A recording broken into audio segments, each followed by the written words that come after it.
కష్టపడే అమ్మాయిలు పొరపాటున కొంచెం అందంగా ఉన్నా లోకానికి ఆ అందం వెనకున్న కళ, కష్టం, కసి, కన్నీళ్లు కనిపించవు.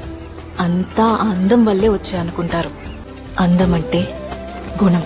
I don't want people to call me beautiful. దాని బదులు నీది కష్టపడే తత్వం, నీలో కరుణ ఉంది, నీకు ధైర్యం ఎక్కువ, నువ్వు తెలివైన దానివంటే నాకు సంతోషం. Address us by our qualities. M S Subbulakshmi అంటే భక్తి, అందం కాదు. మదర్ తెరెసా అంటే కరుణ, అందం కాదు. సరస్వతి అంటే విద్య, దుర్గా అంటే ధైర్యం, గౌరీ అంటే తపస్సు, లక్ష్మి అంటే శుభం. ఇలా ఏ దేవతనైనా ఆమె క్వాలిటీస్ కోసమే పూజిస్తారు, ఆమె అందం కోసం కాదు. నీ గుణాలే నీ సంతకమవుతాయి, నీ అందం కాదు.